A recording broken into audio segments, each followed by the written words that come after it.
Everyone, it is James from livingonawoodenboat.com. I want to apologize. It's been a while since I've been on the blog or website and posted anything. I've been going through some issues, but now things are looking up, and so we're back to doing what we love doing. So this companionway not only serves as the companionway to our stateroom, but also to the flybridge up above. There's a set of teak stairs mounted here, which you'll see in a little bit. And at the base of that set of teak stairs is a piece of teak decking.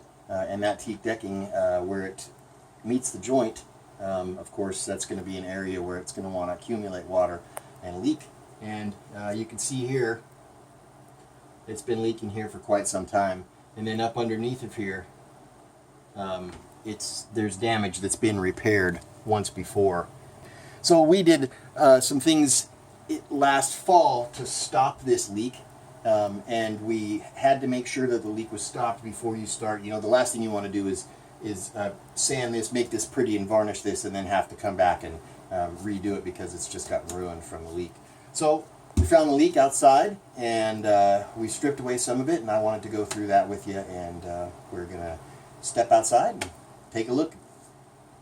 Okay, so we're out here on the roof of the aft stateroom. So this is the house roof to our stateroom. This portion of it would be above our closet.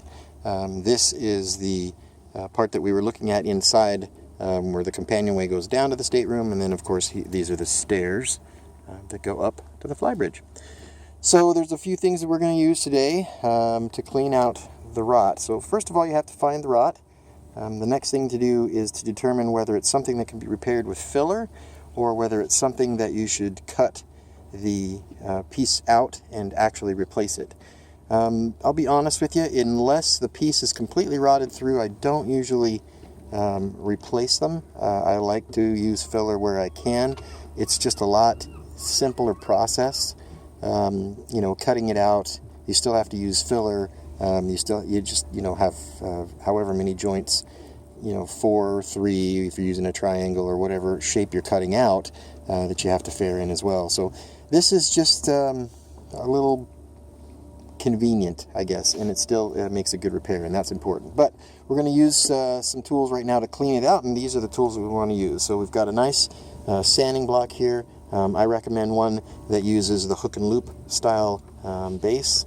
That way you can use these hook and loop style discs that you get from Home Depot or Lowe's.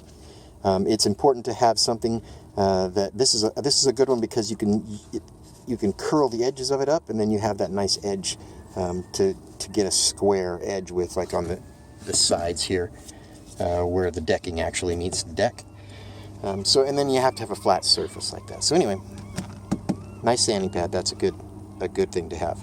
And then obviously you want to have, a wire brush. I like to use a stainless steel wire brush that really gets in there and gets all the rotten wood out. And then just a couple of tools. If you don't own a 5-in-1, I highly recommend buying one. It's the most versatile tool you will ever have. It's so many uses that it's for. But anyway, these couple of ends, this pointy end and then this blunt end, are really good for digging in to these areas. So really what we're looking for here, and then of course you want to vacuum, a few more tools. You want to vacuum with a nice pointy nozzle to get everything in there, and then some paint thinner and a rag to clean up when you're done. So we've got a couple of things going on here. First I'll show you the nice simple one. So this is a fairly simple repair. What happened is, this is just years and years and years of paint. I suspect there may be a gel coat on there, but I don't know at this point. It just looks like really thick paint to me. And what happens when you just keep painting over paint is that paint becomes too thick, and you get these thick mills. Here, I'll see if I can show you here. Like this. See this? That is probably 5 mils of paint, if not more. And what happens when that gets too thick like that is it'll start to chip, and then if it chips like it did here, is where it chipped, then that chip, as the water runs down, catches in that chip and starts to fill it. and then the raw wood will eventually just completely rot away. So one tiny little chip can turn into something huge like this, and you can see it's still wet under here where you do this. So the first thing to do is to find all of the rot, you know, and you can tap on it, you can see where the rot is, you can hear the rot. So that's a pretty good, you know, place that we got to start. You can also see, if I get the camera down here, it's kind of sunny out, so it's hard to see, but some of these areas, you can see it's dried out. That's good wood. We can reuse that. That's really good. What we need to do is get all of this wet stuff out of there. Then you take your wire brush, and then you get in there and you get all of that wet wood out of there. You can see it spilling out onto the deck. And pieces of it are flying everywhere. And the wire brush, and this is why I use a stainless steel wire brush, will take all of the rotten wood out, and it will just leave the good wood. Make sure you get up underneath. And when you get to a spot that you think is fairly decent, you know, you don't have a lot left on there, you can see some of this wood is hard now. And then that wood, when it dries out, is ready for rot fix. Thank you for watching, and here we go. So here's the next one that we were working on. This is actually the biggest culprit. That other one really wasn't doing a lot of damage. It hadn't gotten through yet. There was some damage underneath that I had already repaired once before, just to stop that. So anyway, what we've got going on here, if you look down here, you'll see we've got a lot of rot in here. And this is the joint that I was talking about when I was downstairs pointing at it. The water comes down this, and it just accumulates here. And without some sort of yearly maintenance program, it's just ready for the rot. And then what somebody did here that's really too bad is, so this is probably, it seems like some rubberized caulking, but it might be joint compound as well. But it's hardened. And then what you've got is some caulking over that. You can maybe see that where my tool is here. And then the very edges of it, there's caulking, and filler. Oh my gosh, who would do that? Don't ever do that. The filler will not stick to the caulking, rubberized, any kind of caulking. And I do not recommend doing that. All you're going to do is create a pocket for water, and look at it. Look at that, folks. Yeah, that leak is 20 years old. Look at the damage it caused. And nothing in there to stop it but that rubberized coating. And what happens when you use that rubberized filler or whatever, and you're actually trying to fill an area rather than just seal two joints, it doesn't shrink and expand at the same rate as the wood does. Therefore, it allows, you know, little bits to fall down inside of there, and then eventually those little pieces of dirt will drive a wedge between the sealant and the wood, and you end up with this mess. Anyway, thanks for watching. I did all the hard part here, and I kind of want to show everybody what we got going on. So this was that leak that we were talking about that was down at the base of the companionway stairs that lead up to the flybridge. It's also the top of our companionway stairs that go down. And you can see here the extent of the damage, and then you can also follow and see what happened. So here, let me see, can you get in there? This is a piece of trim board, and you can see it's supposed to be this thick. Just years of water settling in some places, it will eat the trim boards away if you're not careful. This would be a spot that would have been neglected. This is not from one previous owner, or maybe even the second previous owner before that. This is from years and years just of being in this spot. It's nobody's fault, really. But what happens is it completely just rots this away. The one thing that someone did do is they tried to fill this with a putty type material, which was either caulking. It seemed like polyurethane caulking to me, but it could have been bedding compound, but usually that's a little softer. So anyway, polyurethane caulking is really more of a glue than it is a caulking, and is really good at holding things together that it sticks to. And it will stick to dry wood, but it will not stick to wet wood.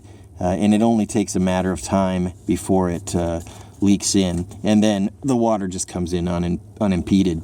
And it has, and you saw the damage down below. This is that corner where the handhold is.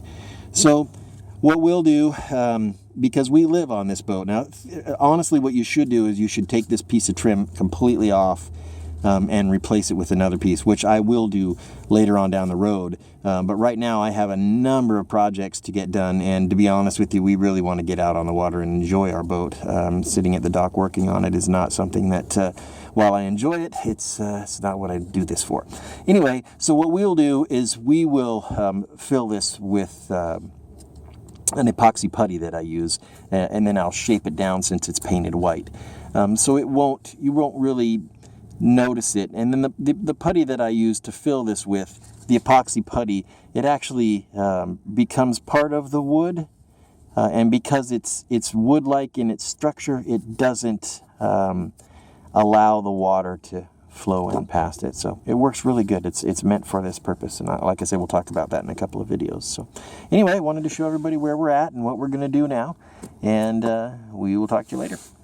So we've been working outside on this companionway and where the rod is, and I just want to show everybody some of the damage. I know Denise was taking the video earlier and she showed some of it, but this is the extent of what we've got so far this year, because we actually we covered this with, because I knew this is where the leak was coming from a couple of years ago when we bought the boat, and I covered this with shrink wrap tape, which we'll show you here in a sec. So you can see underneath of here, see all the damage up in here.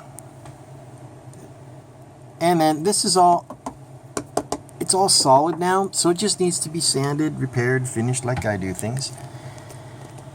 And then that one spot outside that we're working on, the easy spot, this is the inside of that, where there actually was damage that came through, which is unfortunate, but it's not something that we can't fix. So, and this is what this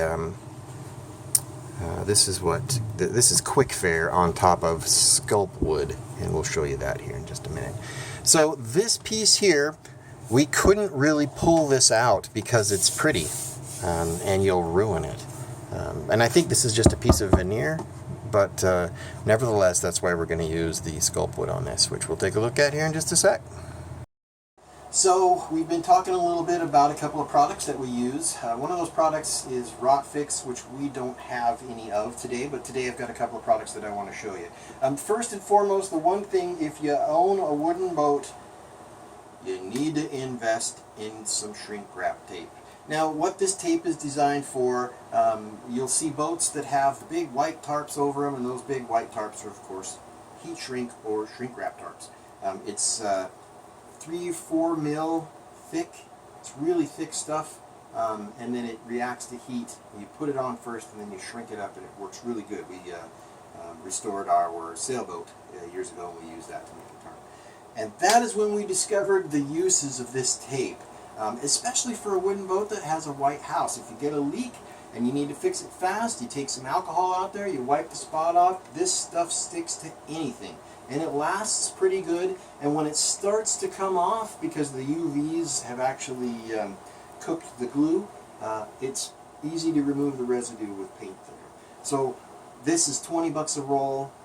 If you own a wooden boat that has a white house, this is 20 bucks well spent. This will get you through a winter. Especially on a boat like this, where this is, Junie Moon is a restoration project, and it's not possible to fix all of the leaks in 1 year, but you certainly want to stop all of the leaks, because the damage that they do just keeps getting worse and worse. The other product that we want to talk about, and this is one of our favorite things to use on our boat, is sculpt wood.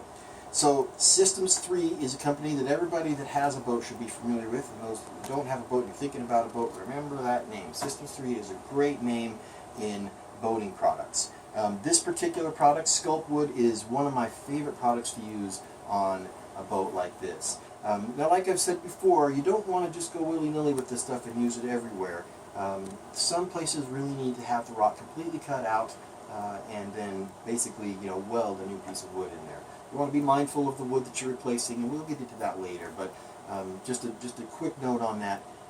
It's my belief that if you're fixing fir, that you use a fir patch. If you're fixing teak, you use a teak patch, and if you're fixing mahogany, you use a mahogany patch. You want to make sure that you use the same type of wood so that they both have the same wear patterns and things like that. Anyway, we'll show you how this works here in just a little bit, but really great stuff. It's a two-part system, and it comes with both pieces, and I always just store it in the box. It's just easier that way. You mix equal parts of the, you've got the putty, which is the white one, and then you've got the hardener, which is the tan part. And you just mix equal parts of them together and roll them into your hand and squish them. It's kind of fun. Denise likes doing this actually, which works out for me, so, Anyway, we'll get to the installation of this in just a second. Well, after some digging here, it looks like we had a little bit more damage than we first thought. And this is the trail of the damage. So it started here, where I've sanded the crack down, and then I left this little tiny piece right there where you can see the water flowed down there. And what it does is it just, the wood or the bare wood absorbs the moisture, what little bit of moisture comes through that crack, and it starts to dig its way in between the layers of paint. And then it just wreaks havoc. Once those layers of paint get the condensation underneath of there, that condensation will literally boil, steam up, and it'll make the big blisters. And wherever the blisters form, they'll crack. And then, like I said before, this is where the pocket came down, and this was where most of the damage occurred. So what we've got going on here then, because of the extent of the damage, this is actually just surface damage. It didn't manage to rot any of the mahogany, so it's beautiful. However, down here it did, and we were originally just going to put some sculpt wood in here and fix this up today, but while this is nice and dry, you can see down here we've got a little bit more damage. Again, this is a lot of surface damage from the extent that this is where the water was going down into. And you can see here, I've flaked away all the paint until it doesn't chip away anymore, and then that means you've got good paint under there. So what we're going to do is we're going to let this dry. We don't want to put anything on there right now. If you put sculpt wood on there, it's an epoxy. You can see here, there's actually some right here from the inside. And it will seal that moisture into the wood, and then we'll end up with problems down the road. So we're trying to fix those, not cause more. And then the other problem that we had was over here. And let's see if the camera adjusts. And there it does. So this is where the damage started. It started right here. And probably what it was it just was dirt that had accumulated. And then when dirt sits on that seam, the dirt doesn't dry out, and it transfers that water to whatever's underneath of it. And this, at the time that this rotted, might have been a bare piece of teak that just didn't get enough, or probably what it really was too many layers of paint, because this boat has lots of layers of paint on it, and those layers of paint will actually hold water underneath them that you don't know. So all of this, you can see that it's kind of palominoed here. Well, this is just that I scraped off loosely with the scraper. So anyway, the damage is too extensive here. You can see here it's actually rotted away a hole. This is all good on the other side, but I'm gonna have to take all of this putty off, and it looks like I'm gonna have to remove this. So what we're gonna do tonight is we're gonna put some of that shrink wrap or that heat shrink tape on here, and then we're gonna be careful that we start with the bottom and that we overlap our layers as we build them up. That way the water will run off of them, kind of like a roof. So I will show you the finished product, but this will be messed with another day, and this is going to literally have to be a construction project. We might be able to use sculpt wood here, but this is going to have to be replaced. And here's the reason. I'm sorry, I should have elaborated on this. If you look inside of this crack, you really can't see it, but inside of there is some rubber. You can see me flex it with my blade there. That rubber needs to come out of there or this will never seal. So they put the rubber on when they put this piece on, and it has since failed. So that repair, we'll wait for another day. And then tonight what we'll do is we will put tape over both of these so that we don't have any exposed wood. And it's supposed to rain tomorrow, but we'll come back in a couple of days and finish the repair. So you can see now that everything is white. There's no more rotten wood anywhere. It's all just this shrink wrap tape. So like I said, you start with a layer on the bottom. You want to make sure that it's, you know, on and that it sticks to the surface. So I always sand everything and clean it and prepare it just like you're gonna paint it. But what this will do is this will buy me some time so that I can wait until I've got a couple of sunny days, because I've got rain coming tomorrow.